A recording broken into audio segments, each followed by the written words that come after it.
Together, growing in faith, changing communities.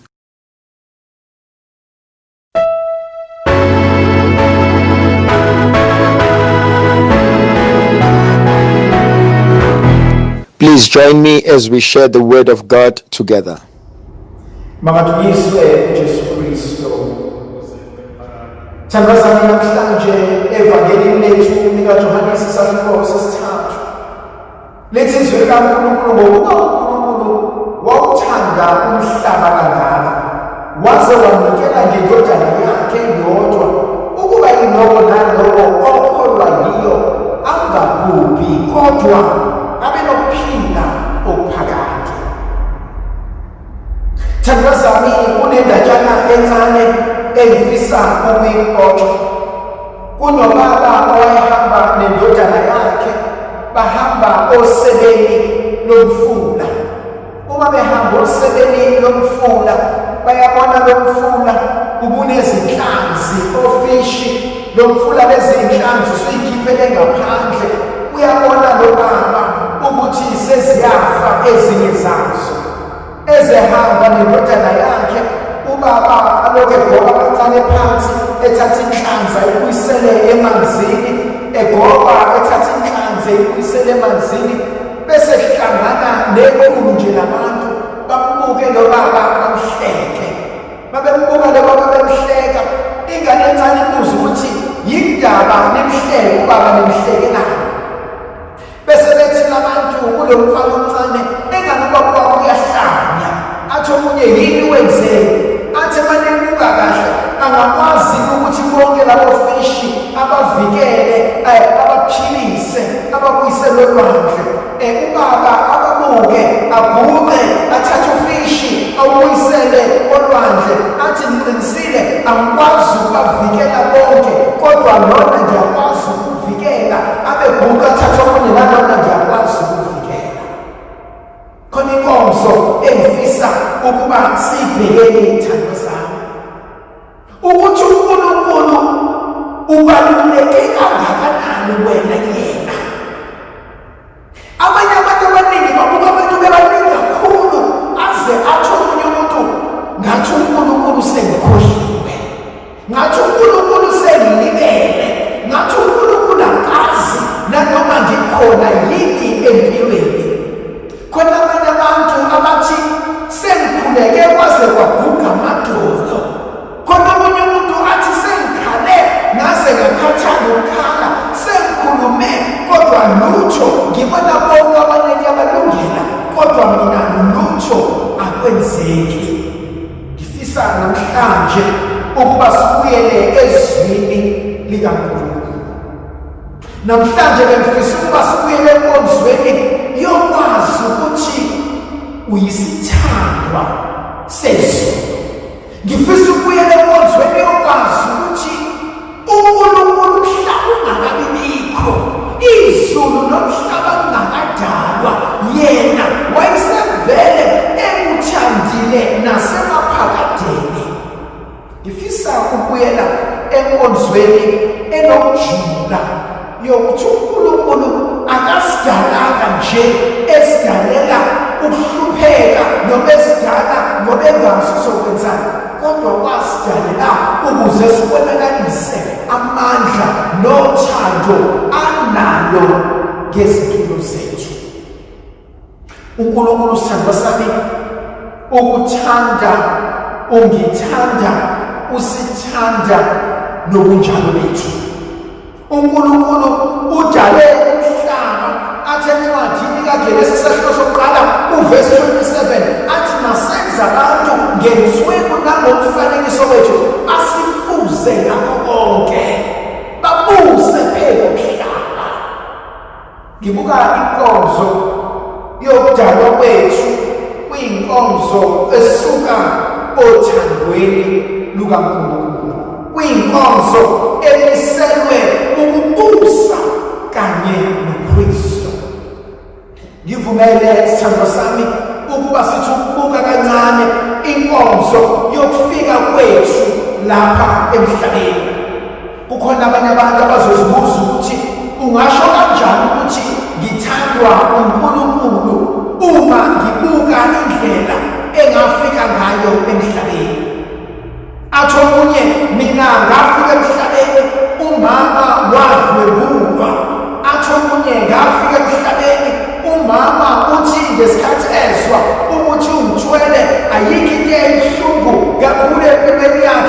ngokuthi wayengalindele ukuthi uzoba nami.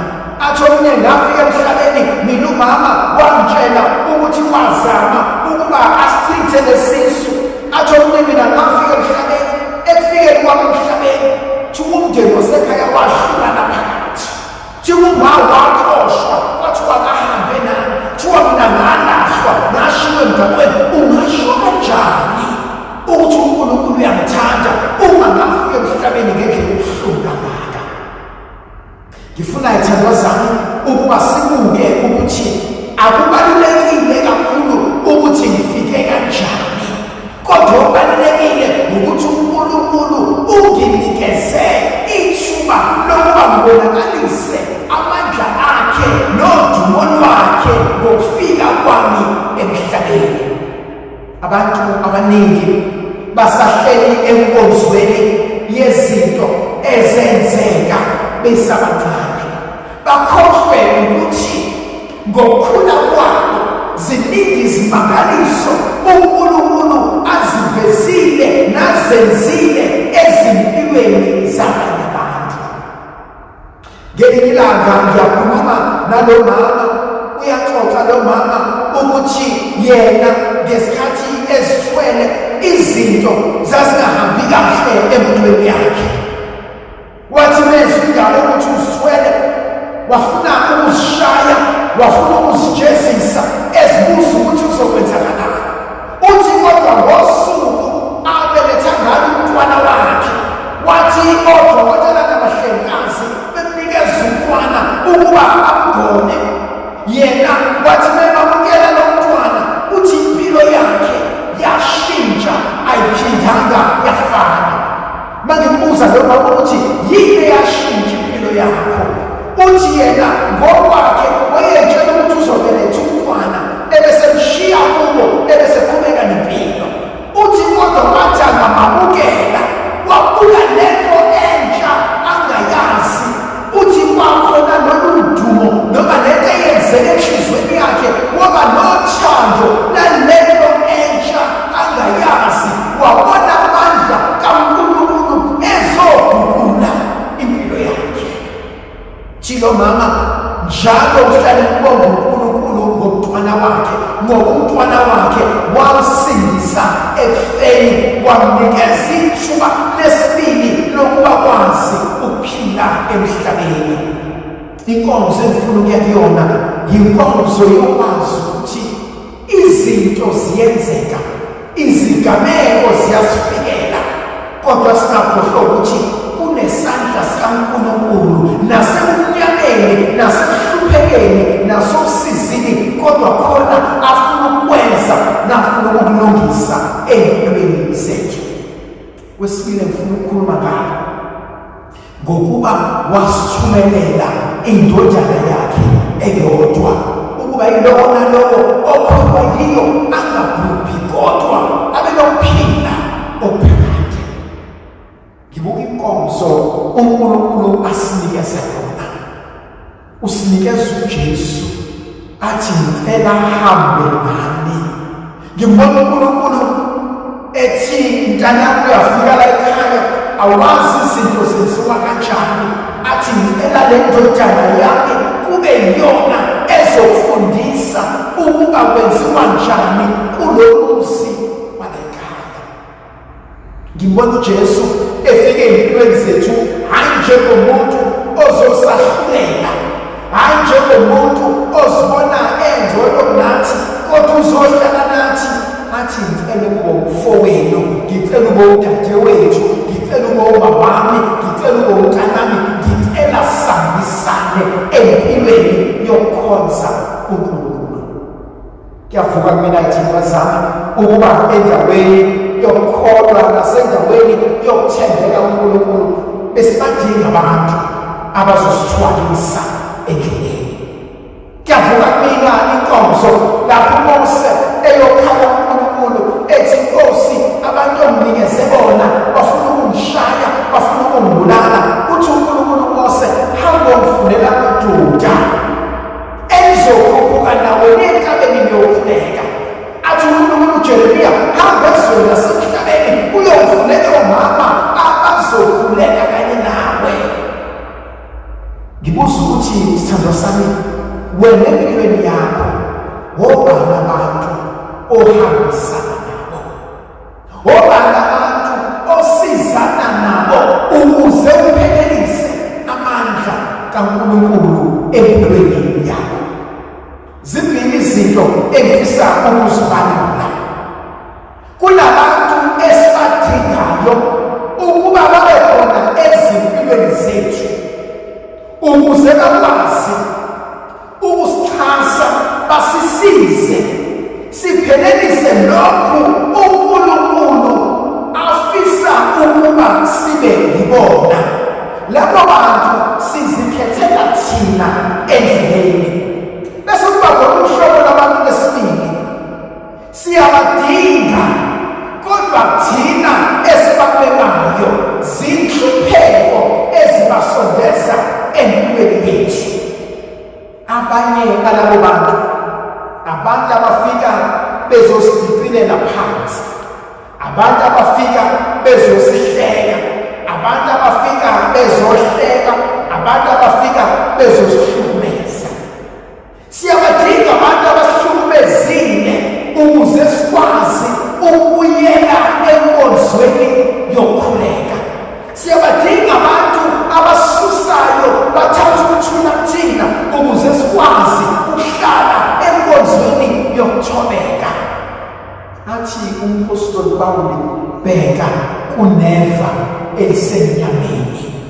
Kuyavuka kumina ukuba uNkulunkulu usinikeze uJesu ukuze akwazi ukusisiza sikwazi ukuphelelisa inkonzo uNkulunkulu asipha yona.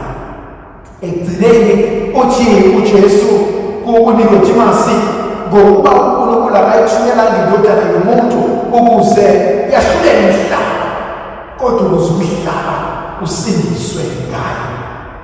Thandwa zami, ngivumeleni ukuba sesiphetha sikhulume nabantu onhliziyo zabo zaphukile, abalahlekelwe yithemba, abazibuzayo ukuthi bengubani mina nomndeni wakithi bekuyini ukubuka thanda uNkulunkulu.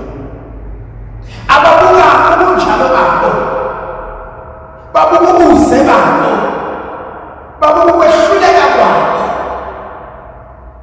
bathi mina uNkulunkulu akasoze angithanda. Angangithanda kanjani uNkulunkulu kwamina uqobo lami engayithandi? Angangithanda kanjani uNkulunkulu kwamndeni wami engizalwa kwabo bangithandi?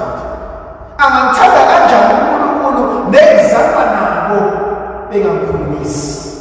Angangithanda kanjani uNkulunkulu nebazalile sebengihlamukile?